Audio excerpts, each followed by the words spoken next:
What would change if your highest self, not the hustler, not the perfectionist, not the imposter, was the one running your business? In this episode of the HerBusiness Podcast, we explore what it really looks like to put your highest self in charge. If you're feeling stuck in the grind or craving a new way forward, this conversation is going to show you how to step fully into the business and the life that you are meant to lead. Let's dive in.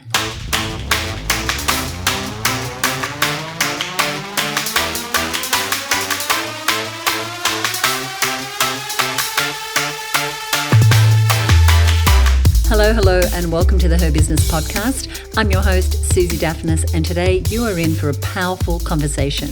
I'm speaking with the incredible Cherie Healey, the woman behind the Siren program that I've been a part of since last year, and I can honestly say that the work I've done with Cherie has really been reality shifting. And in this episode, we're exploring what happens when you put the most powerful part of you, your highest self, in charge of running your business. And here's something I know you will love. Cherie has a special invitation just for you, a free one-on-one call to help you step into your highest self in your business.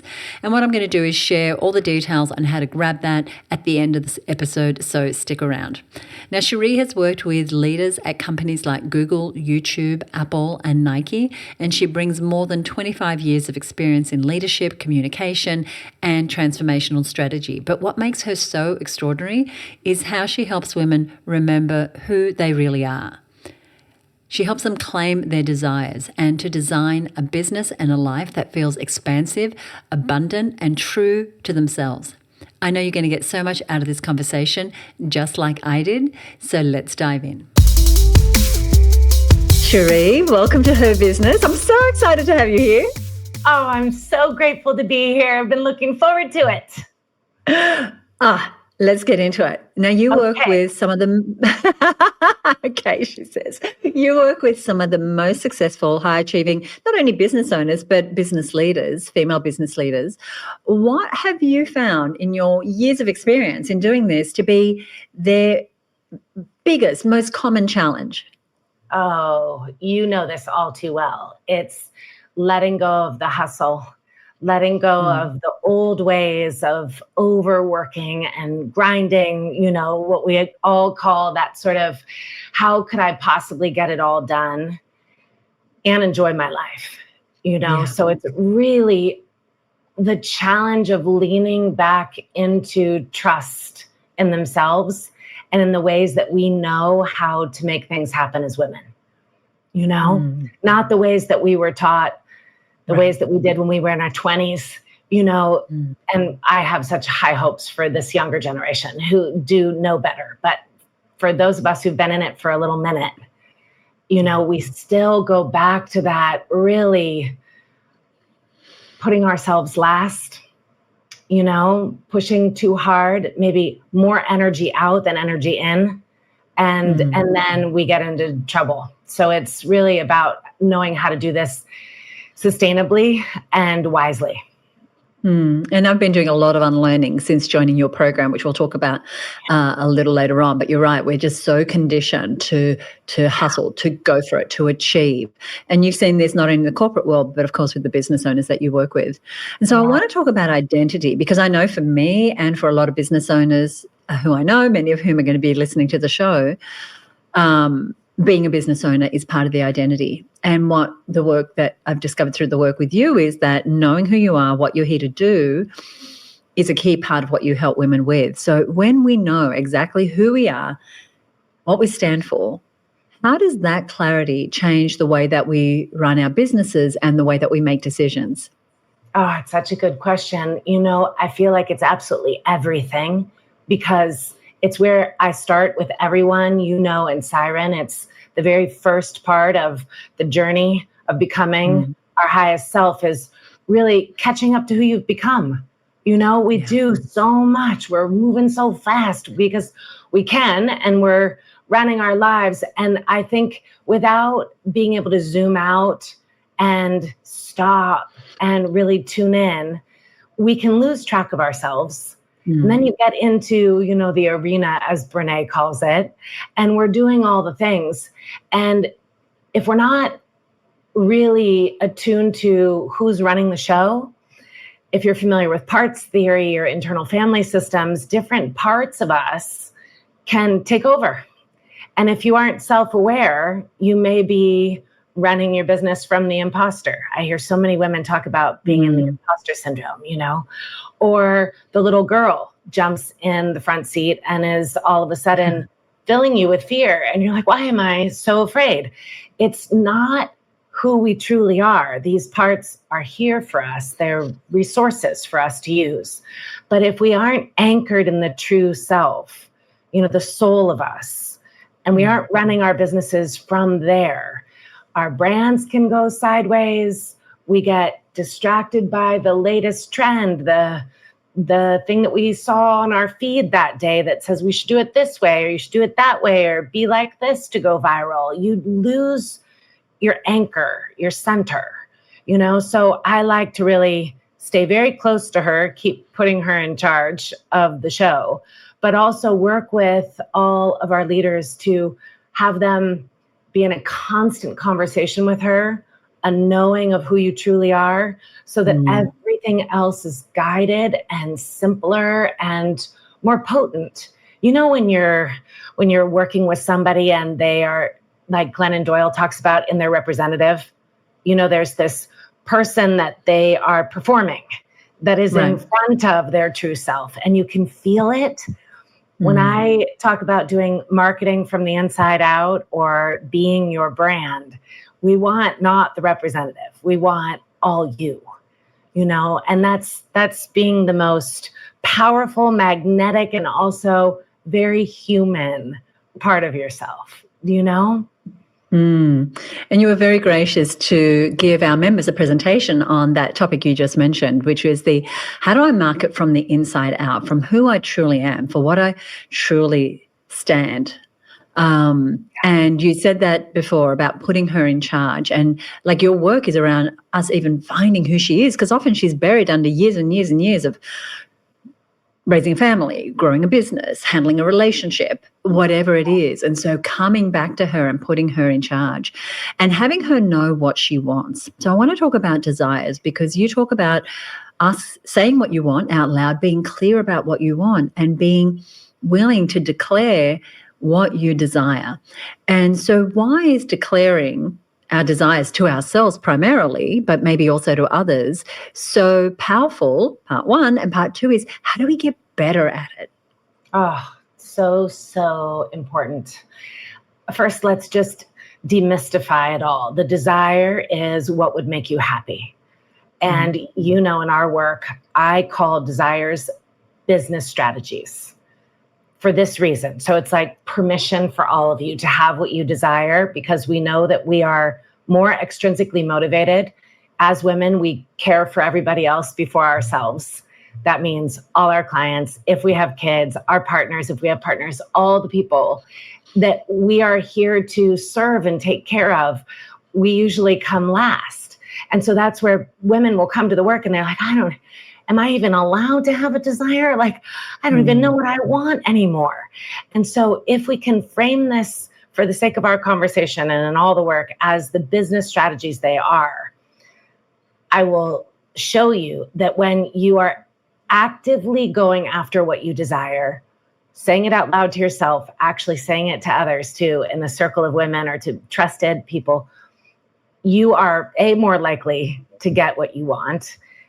The reticular activating system, the whole system inside you will go for trying to find that thing that you want. But also people around you knowing about it want to help. I think we're naturally inclined to want to help people get what they want. And so it makes it more real. I know Dr. James Doty just in his book, Mind Magic, talks about this, that in saying it out loud, writing it down and visualizing it, you are more likely to have it.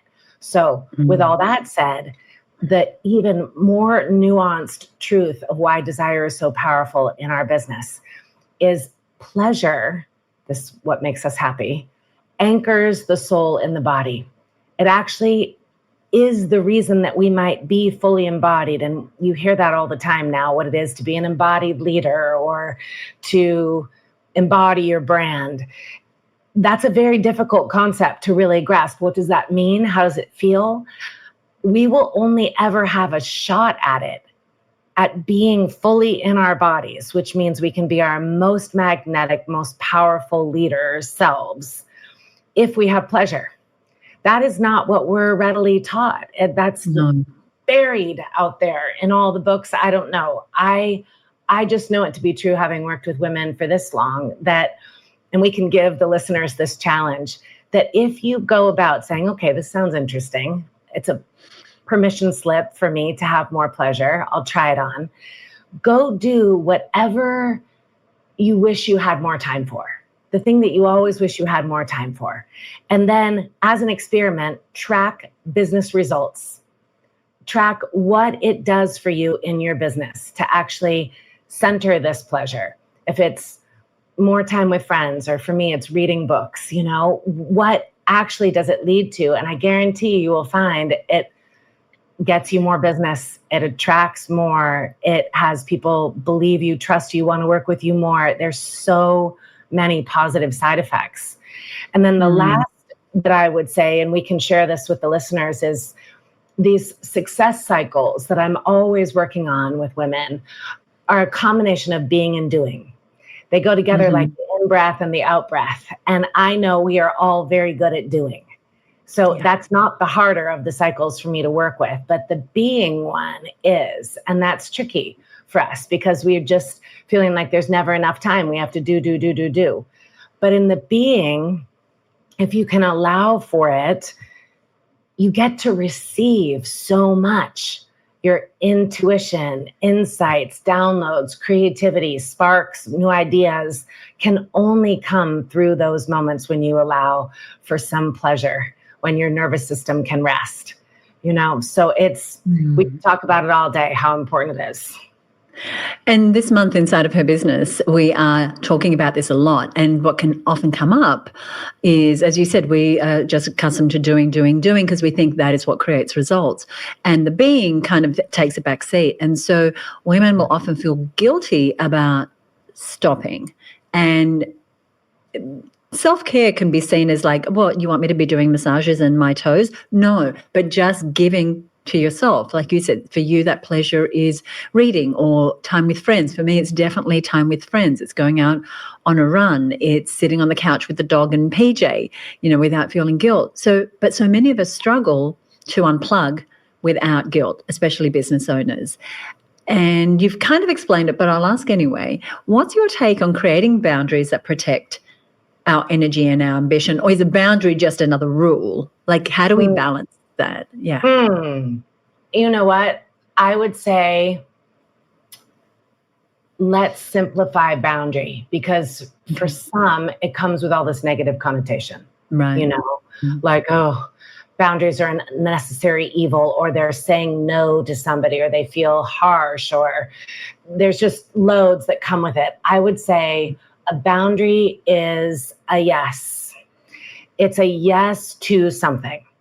Right. If I'm saying, here's a boundary that what's something that we're always talking about, let's just keep it on topic, that I stand for my pleasure, that I have a high bar for it because I know the results I get. So if something is going to rob me of that, I'm saying yes to my pleasure. Right. It's saying if I have to put a boundary down, you could say it's a no so that I can say yes to something else. But if the focus is on what am I protecting? What is the thing that I care most about? Energy is my highest value. Being of high frequency. It's everything to me. So I like a clean house, Susie. I mean, it's like I have to keep things nice because I work all over this place and I want to be filled with beauty, So my boundary is, with my sweetheart, we together are creating this place of beauty so that I can keep my energy high, Yeah. So, and with the guilt, let's also look at the good reason for guilt. I think there's a good reason for everything. that we can explain away feelings and we can explain away people's behavior by saying there's always a good reason. And guilt to me is a part of all of the emotions that we carry. I see my emotions like my friends. I've got all these friends that are hanging out with me all the time. And if one comes along with a message, I want to hear what she has to say. So guilt is here. You look at it square in the face and you're like, what do you want from me? What's the good reason you're here? And usually guilt has a flavor of fear. Like somebody's going to be upset with us if we're doing this, this caution, So I like to talk back. I'll talk to the emotion and I'll say, okay, what is this guilt here for today? And is it true? And it's usually not. It's usually just old parts of us that say, is this allowed? Like with the book reading, I do genuinely think that if I lay around with a book in the middle of the day, the guilt comes because I think my dad's going to come in and tell me that I have chores to do. It's that ridiculous. So I have to look at it and go, guilt, you're outdated. I'm 55. My dad is nowhere in sight. You know what I mean? That's right. Yeah. I love that. And how you disassociate, like that's guilt over there and here is me, and you're having this conversation with it and putting it in its place. I love that. Yeah. Both you and I create environments for women to have more of what they want and white space to think and to dream. And I've been on retreat with you. You know that we run retreats specifically for this purpose. Why does creating spaces, whether it's a retreat, whether it's whatever it is, time with a coach, whatever it is, why is it so important for us to make space for ourselves? Like the busier we become in business, let me explain this further. A friend of mine said to me, the busier we get in business, the more we're growing our businesses, the more space we need, but we tend to give ourselves less. Yeah. Why does it matter that we continue to give ourselves space? Because the opposite is caged animal. We have this real ability to be in this place of mountaintop thinking, or magical manifesting, downloading inspiration, big symphonic mind. We can do all of these amazing things. You take away space and we go into the reptilian. Oh my God, I have no space, fight or flight. I am now in the amygdala. It's a nervous system. Truth. If space I call as an alignment principle, if you are to actively run your life aligned with who you are and what you're here to do, space is a non-negotiable. And the greatest leaders know that, there's time off grid, you are unreachable, you're, coming up with your next big, great ideas. I think there are rituals and practices of going away on 90-day retreats and, having your spiritual practice. If you have that, there's all sorts of ways that we know we must. But I think if you just make it real clear, it's like I'm choosing my high self or I'm choosing the caged animal. It's like, of course, we all need space. Yeah, so good. And going back to what you were saying earlier about the definitions that, it's like if I'm sitting on the couch reading a book, the fear is my dad might come in, because you're not supposed to do that. You're not supposed to, as a business owner, sit around in the middle of the day and read a book. That's not how success happens. And so I want to talk about your definition of success and how women entrepreneurs can get crystal clear on what success means to them without definitions being hijacked by outside voices. How do you think about that? We did this in Siren. I remember when we were studying money and we all took another pass at what is success now. Like it's, again, catching up to who you've become. Success for me years ago, I think was different than what it is now. And my latest definition is overflow. Overflow. Tell me more. Yeah, forever I was so interested in flow state and this ability that we have when we have our desires met at the highest level and our needs met at the highest level. We have this access to our high self, who I call the Siren, or this overflow state. I used to say it was flow state, but I was like, the guy who really coined the term "me high, sent me high." He's saying it's about a moment in time when you are so in the push, like you're going to feel this when you're in your marathon, like you go, and you lose track of time. I'm like, wow, that's super masculine. That is a thing, right? It's fantastic. We all want it, but I'm more concerned with overflow, which means the state beyond flow, when you are so nourished, when you have the desires, you have the needs, you are in this, I've got so many reserves. I've got extra. I've got extra to share. I'm overflowing with energy. I'm overflowing with money. I'm overflowing with opportunity. I'm overflowing with inspiration. I'm just, it's coming out of my skin. It's pouring out. So that is a state that we can stoke. And I feel like if I'm in that is success, because everything good comes from that state. And you were talking about money, and I know in Money Month in Siren, we also talked about abundance, and that's what overflow sounds like to me.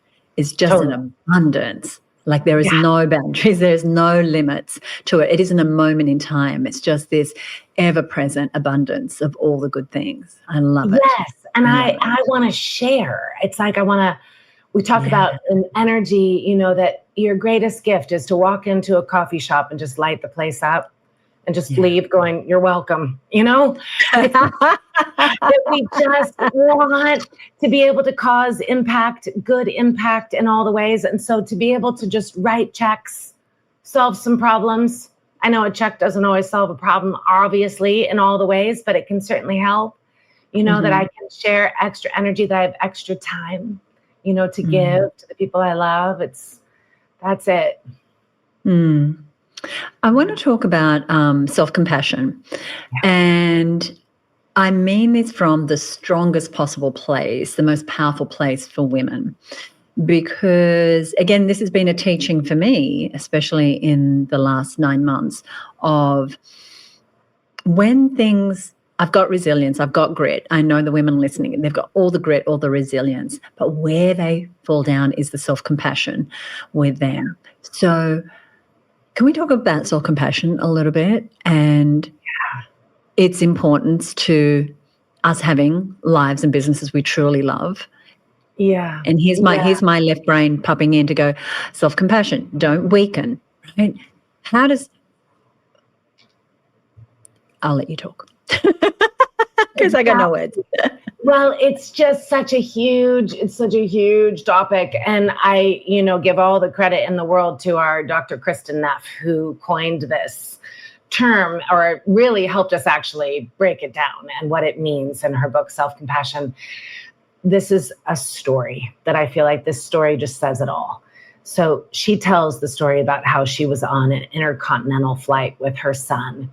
And at the time he was pretty young and he was having a meltdown, like our worst fear, long flight, middle of the night, everybody's trying to sleep. And he is throwing himself in the aisles, just really having a moment. And so I think our normal wiring would have us try to control the situation, try to actively make it stop. And everybody's glaring at her, wanting her to do just that. But she knows better. So she takes her hand and she reaches it towards her son. And 95% of her attention was on herself, saying, "Oh, sweet thing, you are such a good mom. You're doing such a great job. This is so hard." 5% of her attention is on the boy. So she's radiating out of her arm this 5% of attention, but 95% on herself, speaking to herself the way I would to you, the way you would to me, because we love each other. And we don't do that for ourselves. I certainly don't. I mean, I decided to stop working in corporate to be my own boss. I realized I'm the hardest boss I've ever had, because I can be so hard driving. So that kind of self-compassion is this inner talk, this way of staying connected to self, running your life, doing all the things, but not losing the connection to yourself. that there's an ever-present conversation about, how are you doing? You okay? What do we need? Do we want this? Do we not want that? Like you've got your own back. And I'm still working on this. I mean, I have not nailed it, but the commitment is there. And I think that's it. Like if even today, everyone just remembers again, because we forget so easily that, oh yeah, maybe I could treat myself the way I treat everyone else so easily. Yeah. Wouldn't that be a thing? Yeah, absolutely. I mean, I listen to my internal chatter sometimes, and I think this is what you're saying as well. And I'm like, I would never talk to someone the way I talk to myself sometimes. No way. So we're a work in progress. You mentioned the Siren a couple of times. Your program is called Siren. I have loved being a part of it since I'm in the current cohort. We've been going since last November, and you are encouraging us to embrace the Siren. Could you talk a little bit about like who is or what is the Siren, and what would a Siren's approach to building and leading a business look like? Business and life, really. Yeah. Like, how does the Siren operate? Yeah. Well, so the Siren, for those who know of that term, is the myth of the really magical creatures that the story goes came from the sea, and they were so alluring, and their song was so delicious that it lured sailors to their death. So what we are here to do is write that story and bring that archetype back in a way of the witches, in a way of so many stories of women that were actually falsely told, not told at all accurately about women's powers, because years ago, in the age of reason and rational Newtonian measurable scientific means, we were erased from the storybooks and those powers widely misunderstood. And what I think the world needs so much now is for women to be connected to that power. If we are to get through what feels like a very wild time in history, we need those voices, those songs, that knowing. Knowing, intuition. No, right. That it's so needed right now. And to show the world how it is to lead from that place, to lead. I mean, how many times have we heard women say, there I was in the boardroom trying to make a decision, and they were asking me for evidence for my decision. And I was saying, I just know. I have no reason, no logic. It is a knowing. That be so deeply respected, that our voices be so deeply respected, because they are connected to something so powerful, that the story had to be that it would lure sailors to their death, when in truth, it's so powerful what we know, that when we're in that place and leading from that place, ignorance is destroyed. That lower thinking, divisive thinking, cruel ideas, not inclusive ways of being are eradicated for good, because that is not what we stand for. When we're in that creative place where that voice emanates from, it's pure love. It's for a better world. So it needs to be unleashed. And Siren came about as a brand that I think has really struck a chord with women. Because before, and women will see when you go to the website, some of my content is actually out of date, because I used to call it luminaries, that we're these luminaries, that we're here to bring light onto the planet, that we lead from a place of light. But the minute Siren came into being, life got very busy. And hasn't been updated, because we're so in it. Women, I think, are proud to say, I Siren. That's a very Siren thing to do. Oh, she's a Siren sirening. It's become a noun, verb, and an adjective. Right. We relate to it. We know it's like there's something powerful about it that we want to take back. I love it. And, you run the Siren program, you do one-on-one work, you give presentations, all around supporting women to step into their Siren and lead from that higher place. And what was I going to ask you about that?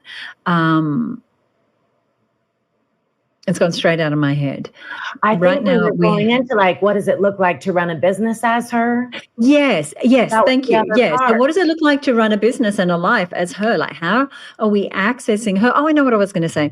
So often in business, we talk about planning and money and systems and team and all the practical things that are important to running a business, but we don't often have these conversations about you and your calling and that inner voice and that knowing and its importance to making decisions and leading a business and a life that you love. So if we were walking into our business today as the Siren, how might we lead and run a business and a life what did it look like? Well, the motto in Siren has become, we just do things differently. Yes, it is. And it's always followed by a little bit of a, the look like we're very proud of it. We don't do things the way they have been done. And the results speak for themselves. So there is, that come from, as we call it, when I say I put the Siren in charge, is I know that I've been, and every one of us, in what I call the Siren's journey, is that, there's a hero's journey, but the Siren's journey is going down into the depth of yourself, what I call into the ocean of yourself, to reclaim the fire that exists at the bottom of your being. There is a burning creative force. Just, in our bellies, base of our spine, down here, where if we own that, no imposter syndrome, no voice outside of ourselves can take us off track. And even if it does for a moment, sirens find sirens. We know our women. We know the people that love us, who are supporting us. We can go to them and come back and put her back in her rightful seat. But to say, I know that fire in myself means I know you have it too. My whole team, everybody that I work with, everybody who comes in my path, there's a deep reverence for the journey that we're all on. The come from is, I know we're all trying to just go back to that remembering. And ultimately the purpose that we all share is to become that, to by the end of our lives say, I nailed it. I'm all the way me. I experience myself leading my business, living my life the way only I can. And the flavor of it is impact and a hell of a good time. We stand for causing impact. I don't think that there's one woman who comes to this Siren journey who isn't brave as hell, because it's a journey. I mean, you have to go down and look at all the parts, all the traumas, all the wounds, all the shadow, all the ego, everything that comes with it. Make peace with it. Decide that all of it means something, that it all got you to this place and that it's all good and that you're in the journey. So here we are. But then if on a journey, like you and I love to travel, we don't go on the journey to have a bad time. We want to have a good time. And yes, there are going to be hard days and we struggle, but that's why we put her in charge to handle the waves, and to have this pleasure in this lifetime. We did not come here to be misunderstood, to have the story told wrong, to be erased, to not be heard. We came here to be seen and heard and do what only we can do. And we're going to have a damn good time doing it. So that's what it looks like, is balance and joy. And how dare you ask for more? You get this and that. You want to like my life. I had this vision. I could see it as a kid that I'd be talking to great people, having these great talks in life, which is like just being with you now is my favorite thing to do, is just talk about the stuff that really matters. And that I would likely be barefoot in the world's most beautiful places with some salty breezes, probably. And that is what I'm doing, set myself up to be able to have these conversations from wherever. And thankfully we have the technology that makes it so. But it's really, truly, we're witnessing it with every person who comes to the work. Their definition of what it looks like is different. And I trust that it's coming from that knowing.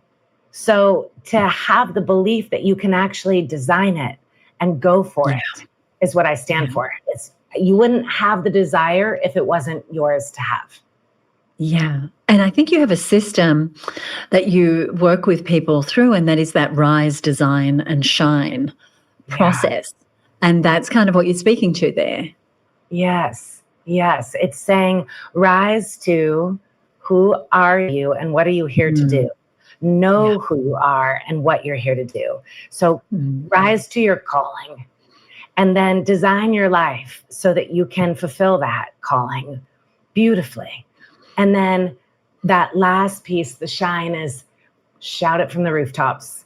I'm a marketing girl at heart. And so how you use your voice, sing your song before you are no longer, they say, don't die with your music still in you. It's how do you get over all the fear and all the obstacles to being seen and heard,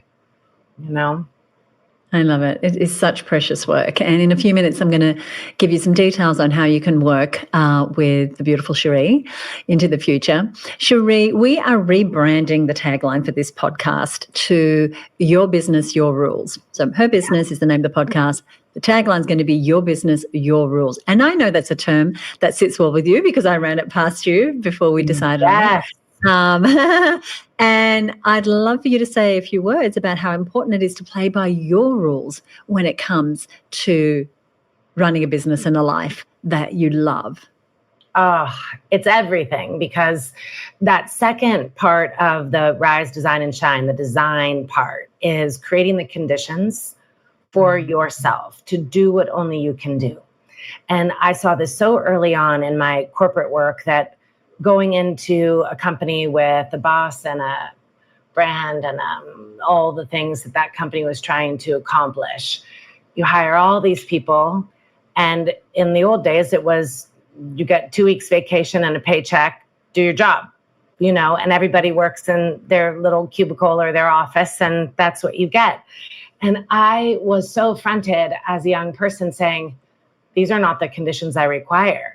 My office is too small. Somebody's knocking on the door all the time. I'm constantly getting interrupted. I have a really long commute, like all of these things that just didn't add up. And I think the world has changed so much since then, thankfully, where we do get much more say in the conditions that we require. But the rules are so personal. They're so deeply tied to our knowing what I require to do a thing that I stand on a stage in life, just nonstop trying to make it okay for you to make your own rules, to say, this is what I need. The saying that I repeat every single day is the more you want to give, the more you need. So if you are here to give and cause great results, like we're all high achieving, successful women, then you require more than someone else. So your rules are your conditions. They are the things that you need in order to cause what you're here to cause. And I just can't stress it enough that when they are dialed in, and it's, moving, it's fluid, it's not always same every day. But if we can be tuned in and stand for them, because I know my calling is to help you answer yours.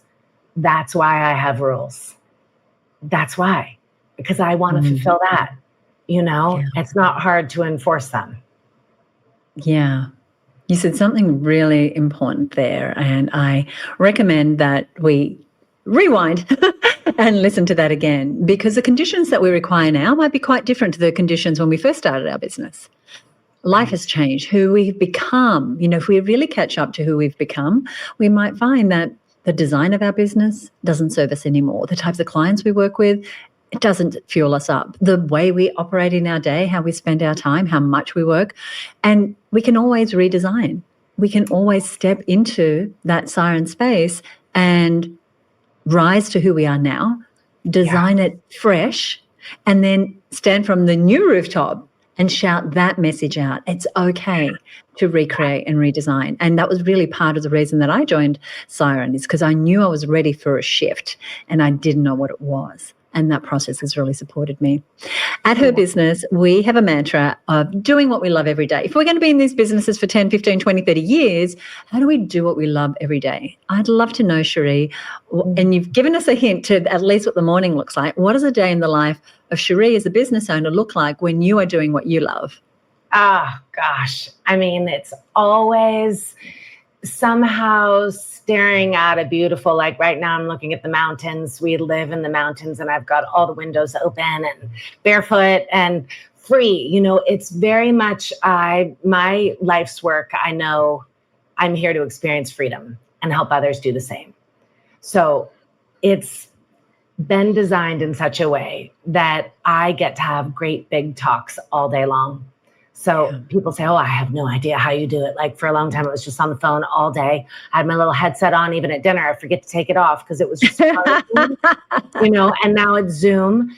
So it's really that it actually fuels me to have conversations. It doesn't take energy at all. Yeah. It gives it, because when you're kind of connected, when you're in that Siren space, you're connected to your soul, your high self, whatever you want to call her. I look at it kind of like I'm in a channel.